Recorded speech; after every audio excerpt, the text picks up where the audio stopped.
Hey, it's Marella Manelli, and today I'm going to show you how I do a little color correction on some previous box dye, complete with some face framing, some foliage, and I'm also going to finish her off with a gorgeous rosewood shade, which is perfect for any brunette. Now let's go ahead and get started.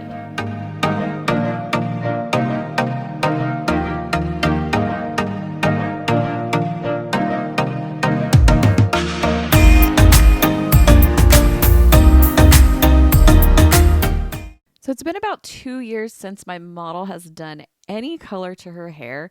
However, during 2020, like most people, they went to the store and got some box dye, and she actually used some black box dye over this previous balayage. So you can see this clear line of demarcation, and we're just going to work on bringing some of this balayage right on up, and overall just kind of giving her a brighter end result.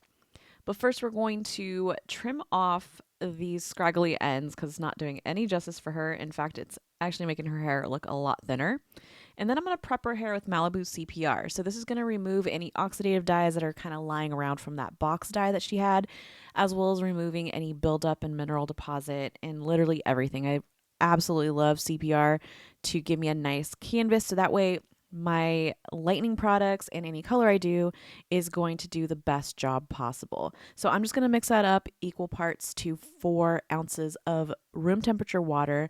And then I'm going to use Kenra Professional clarifying shampoo specifically on the mids and ends where her previous color was at, just to make sure that I am prepping the hair before the CPR.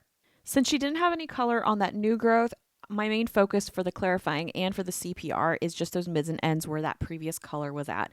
So once I get the CPR on, I'm just going to put a processing cap on her and place her under the dryer for about 30 minutes. Now you can see a huge difference in the vibrancy and brightness of that previously colored hair. And now this gives me a great canvas to go ahead and pre-section her. I'm using her natural part right down the center, and she does want a little bit of a money piece, but something super natural, but I am going to go ahead and isolate that so we can put a lot of attention to detail for that front section. And then from the apex right behind the ear. And then for the back, I'm just isolating out a horizontal line across the occipital and then 2 V sections for that hairline. Now, what I'm going to be using for this project is Kenra Professional Blue Powder Lightener at a 1:2 mixing ratio with 20 volume developer. Now, my client wears her hair up a lot, and normally I would take her highlights right onto the hairline by holding the hair all the way up and then weaving out my highlights. However, we're not going to do that this time. We're going to put these highlights behind this section, and the reason is because this is going to look a lot more natural. Because she's naturally brunette, I don't want that blonde right on the hairline. I want it to kind of look like it's peeking through a little bit. So you just want to make sure that it's thin enough that you can see through it, which is why I did this little comb test. And then I'm just going to simply flip this foil up instead of putting it down because it makes it a little bit more difficult to paint on the to the neck area. So that's why I'd like to do this little flip up technique. And the head itself gives me a little bit more room and space to paint on this lightener. I'm going to put in 2 back-to-back foils on each side of the head. So for the back hairline, it's going to have a total of 6 foils because I'm also going to finish up by putting 2 horizontals to marry these 2 pieces together. Now this can change and vary between clients because everybody's head shape and neckline is completely different. On some people, you're only going to add in 4 foils or maybe even 5, but for this particular client, we're going to add in a total of 6. Just a little tip if you are working with more fragile hair or maybe you're working with hair that's already blonde and you're not trying to get it too light, you can start off with these hairline highlights with a lower volume developer. I felt that with what I was doing, 20 volume is just fine for these highlights here, but definitely keep that in mind on your formulation for each and every single client. Something to note for these back-to-back highlights is they are in fact back-to-back. That means I take a really small 1/4 inch subsection and then just highlight right on top of that. So there's very little hair in between these first 2 foils along that hairline. And then once I get these hairline highlights into place, I'm then going to start taking horizontal sections for the remainder of this occipital down section that I have going on. And each of my sections are about 2 fingers length deep. And then I'm simply just going to go ahead and highlight right on top of that. You can see I'm using my Dreamweaver comb, but if you don't have this tool, just simply highlight and weave that section right on out. And then put your big pop of foils onto the coup board and then paint onto that foil if you want that hair to stick so it doesn't move. That's just kind of like a little pro tip. And then you can go ahead and apply your lightener towards that mid zone to kind of sandwich that hair right on down and carefully just stroke up for a really beautiful rooted blend. I'm going to finish up this bottom section with one more highlight. And you can tell this is a pretty wide section that I'm working with, which is exactly why the big pop of foils are essential in order to do this technique. Now, if you have standard size foils on hand, no problem at all. Just simply split this section into 2 when you're working with super wide sections. But I particularly love having these tools on hand because it makes highlighting go by so much more quickly. Once I get in these painted foliage foils, I'm then going to start integrating some diagonal pieces, creating triangular sections. And a lot of people call this bricklayering, but basically what this is going to do is create little triangular pockets of depth within the hair. To start it off, I'm going to take a V section from the side of my section to the center. So again, creating that V pattern and then highlighting with the same technique on each side. And then once I'm done with these 2 foils, I'm then going to take a horizontal section and continue on with this pattern as I move up throughout the hair. A couple of tips as you work throughout the interior back section of your client's hair is don't be afraid to do some creative placement like some V blending like I'm doing for this particular section right here. So I'm really focusing on painting the exterior, creating a slight V with a little bit of depth. Between the teasy light that we created with the coup board, along with the foliage placement and the placement of the lightener, you can really get a gorgeous blended rooted effect that's super low maintenance.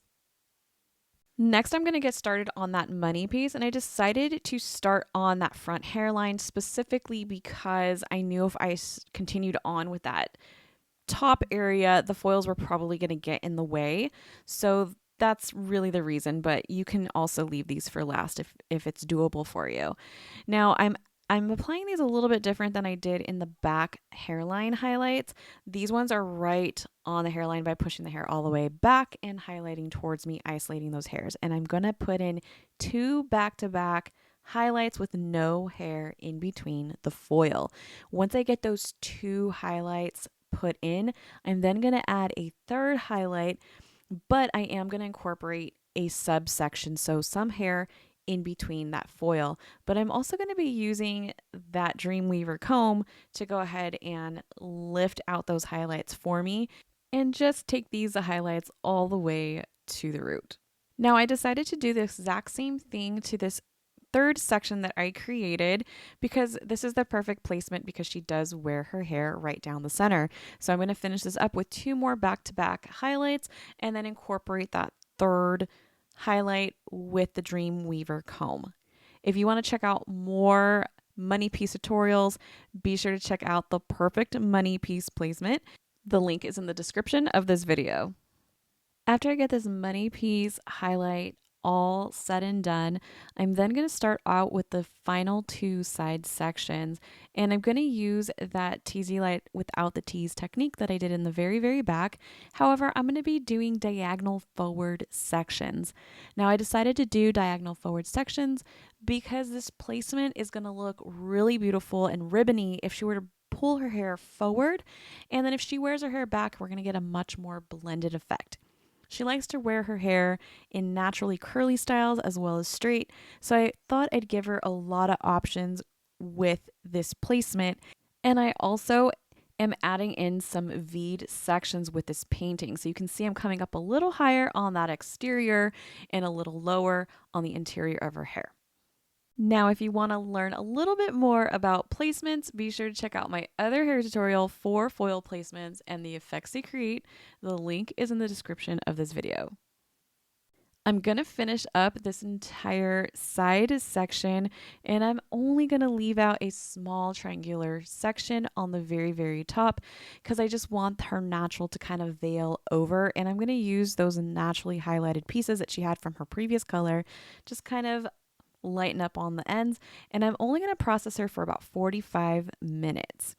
Now, this is the big reveal.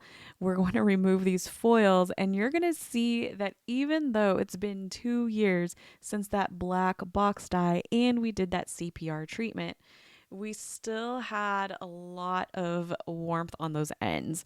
Because she wasn't lifted as light as we really were hoping for on those ends, we simply just had to adjust the toner formula to the level that we lifted to. And she was actually okay going a little bit warmer and darker for her final shade.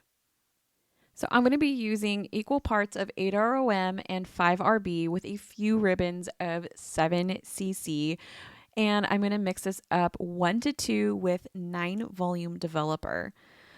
Because of the placement that we went in with, I don't need to do a shadow root formula. So this is just a 1 toner application, which makes this technique even more time saving. So I'm just going to apply this from roots to ends right at the bowl, and I'm going to process her for a full 20 minutes room temperature. The overall goal was to create something that was really wearable, rosy, and slight hints of pink and copper. Keep in mind that you have ultimate control of the type of finish that you want to create with your toners, so you do have the option of doing 1 to 1 or 1 to 2, and then processing for 5 to 20 minutes. The choice is yours on these toners. Once she was done processing, I used Kenra Professional Luxe shampoo and conditioner right at the bowl, and then layered in Luxe leave-in and gave her a blowout. And then I layered in Silkening heat cream onto her dry hair so that way I could give her some gorgeous curls. And this product's actually going to give her thermal protection, which is really important when creating creative shades with any of your toner formulas. I finished off her style with Kenra Professional Spray Clay for added volume and texture. And here's the final result of this mini color correction from black box dye into this really wearable rosewood shade using all Kenra Professional color. So just to give you a little recap, we used Kenra Professional Blue Powder Lightener at a 1 to 2 mixing ratio with 20 volume developer. And then I finished off her toner formula using Demi-Permanent, 8ROM, 5RB, and a few ribbons of 7cc. So I really hoped you enjoyed this hair tutorial, and if you did, please give this video a thumbs up, make sure to subscribe, and be sure to check out my other hair tutorials right here on this channel, and I will see you next time.